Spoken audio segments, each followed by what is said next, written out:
दोस्तों, अगर किसी के साथ बहुत बुरा हो रहा है या आपके साथ इतना बुरा हो चुका है कि आपको लग रहा है कि जीवन में अब कुछ बचा नहीं है, तो आप 5 मिनट के लिए जरूर सोचिएगा कि हो सकता है कि प्रकृति ने आपको किसी और काम के लिए चुना हो।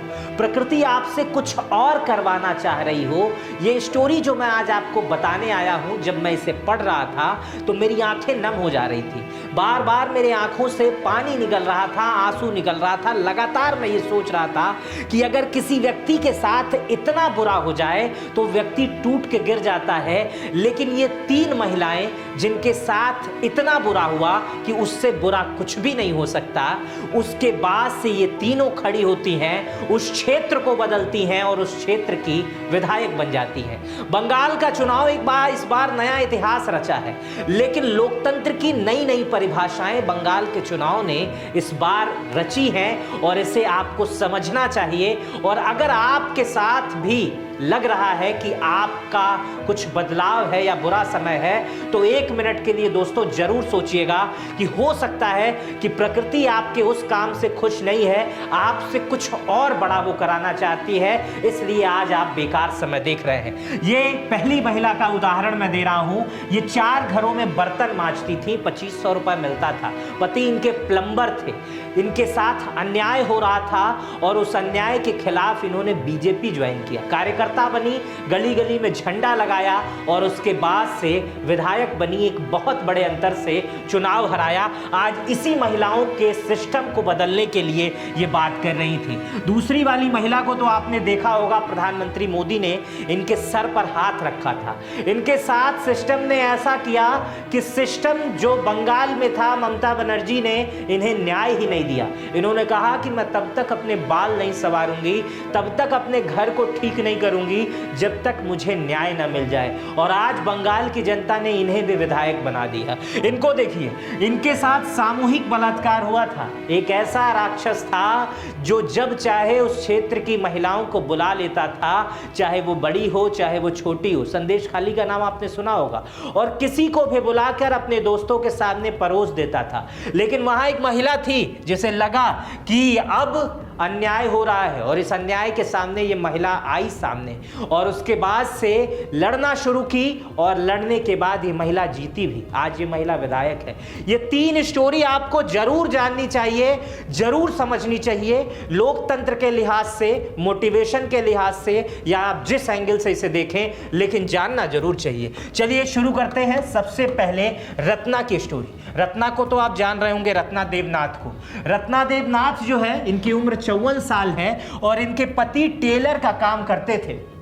16-16 घंटे मेहनत करते थे इनके पति और अपनी बेटी को डॉक्टर बनाना चाहते थे। इनकी बेटी डॉक्टर बन भी गई और बड़ा ईमानदारी के साथ अपना कार्यक्रम, अपना काम, अपनी सेवा अपने हॉस्पिटल में दे रही थी। हॉस्पिटल का नाम था आरजी कर मेडिकल कॉलेज। हो सकता है 2024 के आसपास आपने इसकी स्टोरी सुनी होगी।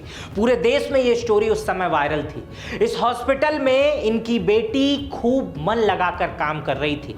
इतना मन लगा के काम कर रही थी कि 36 घंटा लगातार वो हॉस्पिटल में थी। आंखें फड़फड़ाने लगी थी नींद के मारे, समय नहीं बीत रहा था। और उस स्थिति में इनकी लड़की ने सोचा कि मैं चल के आराम कर लेती हूँ और वो चुनती है हॉस्पिटल का ही एक सेमिनार रूम। उस हॉस्पिटल के उसी सेमिनार रूम में डॉक्टर्स जाकर आराम करते थे। वो लड़की उस दिन अकेले थी और उसी सेमिनार हॉल में आराम करने जाती है। लेकिन जब वो आराम करने जाती है तो दरवाजा बंद हो जाता है। लेकिन जब वो सुबह उठती है तो सिर्फ उसकी लाश नजर आती है और उस लाश पर जख्म के निशान थे, कपड़े नहीं थे बदन पर। सब कुछ साफ दिखाई दे रहा था कि लड़की के साथ कुछ भी अच्छा नहीं हुआ है और लड़की ने सुसाइड नहीं किया है। लेकिन उसकी लाश को देखने के बाद हॉस्पिटल के लोग जब उसके माँ बाप को बुलाते हैं, रत्ना देवनाथ और इनके पति जो सिलाई का काम करते हैं, जब इनको बुलाते हैं तो कहते हैं कि आपकी बेटी ने सुसाइड कर लिया है।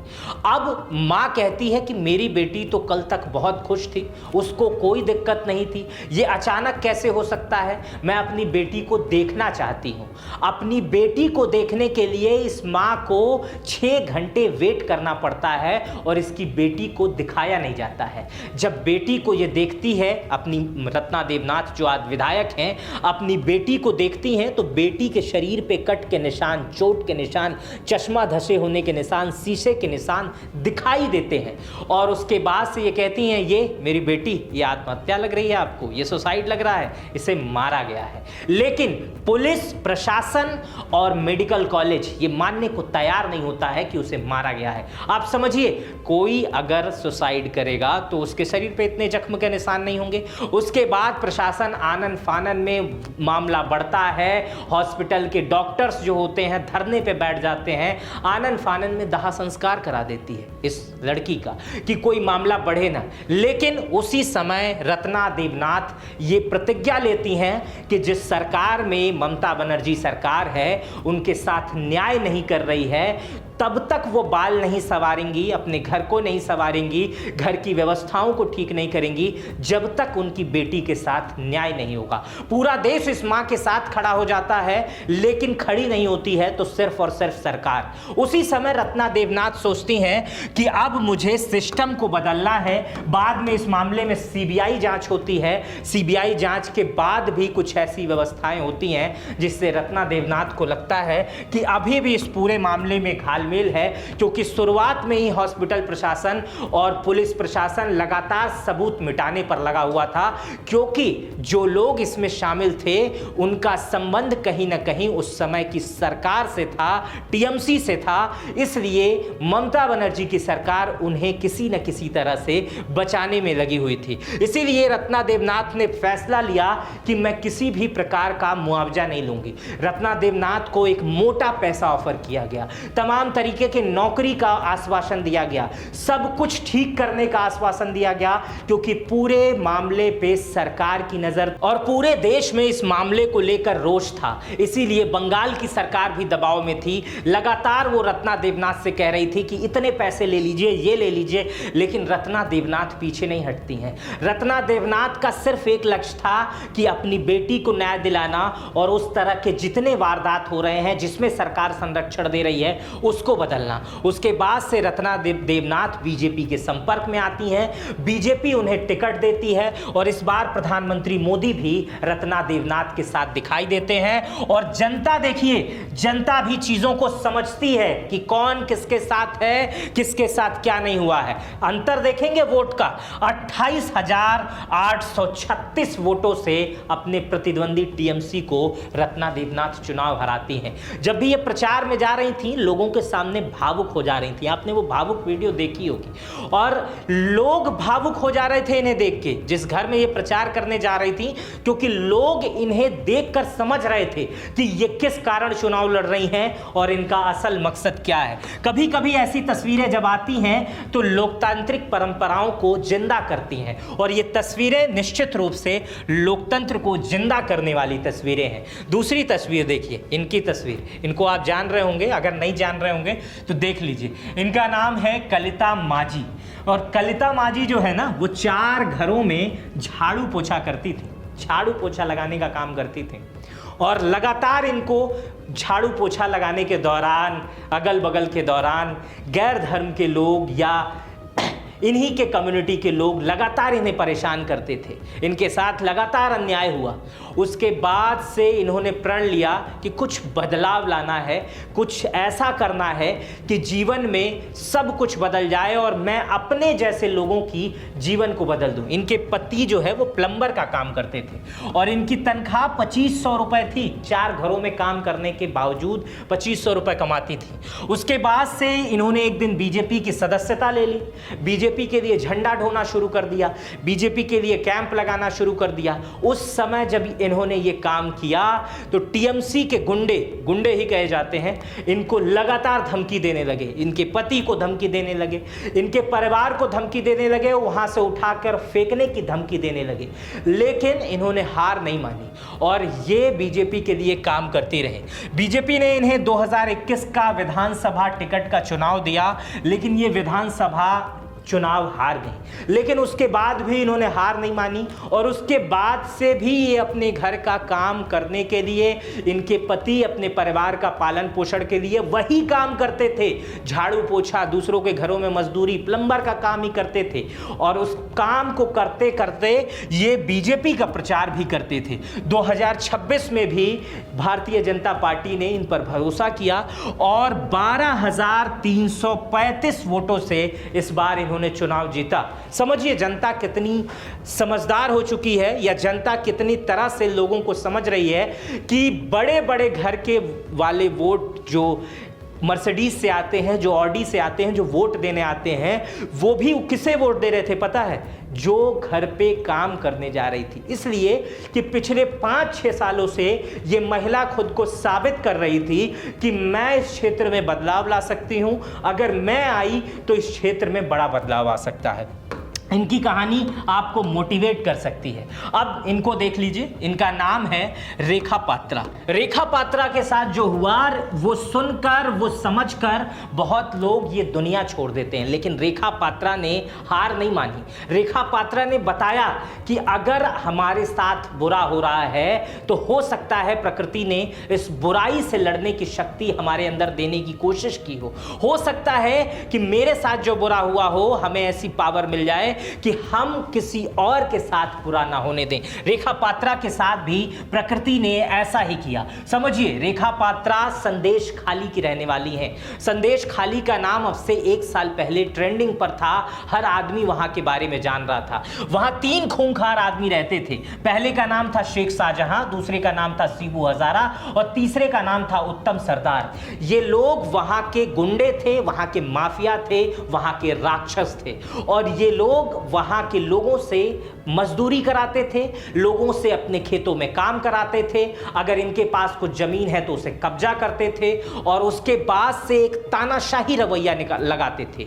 ये लोग अपने दूर दूर के मित्रों को टीएमसी के, अच्छा ये सारे लोग टीएमसी के ही थे, और सारे लोगों को बुलाते थे, जंगलों में, कैंप में, मड़ई में पार्टी करते थे और इस पूरे इलाके से किसी भी औरत को, किसी भी लड़की को ये उठा लेते थे और किसी भी दोस्त के सामने परोस देते थे। रेखा पात्रा भी उन्हीं में से एक थी जिन्हें परोसा गया था। आप समझ रहे हैं चीजों को? और न जाने कितने बार परोसा गया था। लेकिन एक दिन अचानक वहां पर पुलिस आती है, कुछ मीडिया के लोग आते हैं और उन्हीं में से रेखा पात्रा एक होती हैं जो सीधे सामने आके कहती हैं कि हमारे साथ ऐसा ऐसा हो रहा है और यहाँ के हर घर में ऐसा हो रहा है। उसके बाद से वो पत्रकार हर घर में जाती हैं और पत्रकार जब जाती हैं तो हर घर से रोने और चिल्लाने की आवाज आने लगती है। हर घर से अलग टाइप का दुख आने लगता है। जब ये बात नेशनल मीडिया में आती है तो उस मामले की पूरी जांच के लिए सीबीआई, ईडी ये तमाम वहां जाती है और उसके बाद से इन खूंखार दरिंदों को तो सीबीआई जांच के बाद गिरफ्तारी किया जाता है। लेकिन पश्चिम बंगाल की सरकार इन लोगों को बचाने के लिए भी बहुत सारे प्लान बनाती है, क्योंकि वहां की जो आबादी रहती है, वहां की एक दूसरी आबादी रहती है, वो बहुत बड़ा वोट बैंक रहता है उस समय टीएमसी का। लेकिन ये महिलाएं तमाम डर के बावजूद सरकार के खिलाफ खड़ी होती हैं और लगातार प्रचार करती हैं कि ये चीज़ें जो हमारे साथ हुई हैं वो गलत हुई हैं और किसी के सामने ये चीज़ें नहीं होनी चाहिए। उसके बाद से बीजेपी वहां पहुंचती है और बीजेपी इन्हीं में से सताई हुई एक महिला रेखा पात्रा को टिकट दे देती है। रेखा पात्रा को लोकसभा में भी टिकट दिया जाता है। इससे पहले जो 1 साल पहले हुआ था उसमें भी रेखा पात्रा को टिकट दिया जाता है, लेकिन रेखा पात्रा चुनाव हार जाती हैं। लेकिन रेखा पात्रा को इस बार चुनाव मिलता है, सुरक्षित सीट रहती है, एससी सीट रहती है और रेखा पात्रा वहां से 5000 वोटों से जीतती है। अब जरा सोचिए कैसी परिस्थितियां थी रेखा पात्रा की, कैसी परिस्थितियां थी कलिता माझी की और कैसी परिस्थितियां थी रत्ना देवनाथ की। इन तीनों के साथ प्रकृति ने अन्याय किया था। शुरुआत में ऐसा लगा, लेकिन इन तीनों ने समझा कि मेरे साथ अगर प्रकृति ने अन्याय किया है तो ये अन्याय हम और किसी के साथ नहीं होने देंगे। और उसी प्रकृति ने इन पूरे लोगों को मजबूत इतना आज बना दिया है कि ये तीनों विधायक हैं और आज के समय में ये तीनों इतनी पावरफुल हैं कि किसी भी महिला तो छोड़िए, वहां किसी कीड़े के साथ भी अन्याय होगा तो जो अन्याय करने वाला होगा वो डर जाएगा कि हो सकता है कि कल को इन्हीं में से कोई खड़ा होगा और हमारा सर्वनाश कर देगा। ये वीडियो सिर्फ इसीलिए नहीं थी कि बंगाल में लोकतंत्र की वापसी हुई है, बंगाल में इन तीनों महिलाओं का उदय हुआ है और ऐसी महिलाओं का उदय हुआ है जो अस्त हो चुकी थी। ये स्टोरी आपके लिए है कि अगर आपके अंदर भी ऐसी कोई दिक्कत है या आपके अगल बगल ऐसी कोई समस्या है या कुछ ऐसी समस्याएं हैं जिसे आपको लग रहा है कि अब हमारा अंत हो चुका है, तो हो सकता है आपका अंत ही आपके उदय का कारण बने। मेरा नाम मित्र प्रकाश है। इस वीडियो पर आपकी क्या प्रतिक्रिया है मुझे कमेंट बॉक्स में बताइएगा। अपना बेहद ख्याल रखिएगा। चैनल पे नए हैं तो सब्सक्राइब कर जरूर बेल आइकन दबा दीजिएगा। ज्वाइन बटन पे मेरे साथ आएंगे तो मुझे और अच्छा लगेगा और कमेंट करके बताइएगा कि ये आपने वीडियो पूरी देखी है या नहीं देखी है, और अगर आपने ये वीडियो देखी है तो आपको इससे क्या शिक्षा मिलती है। अपना बेहद ख्याल रखिएगा। बहुत बहुत धन्यवाद।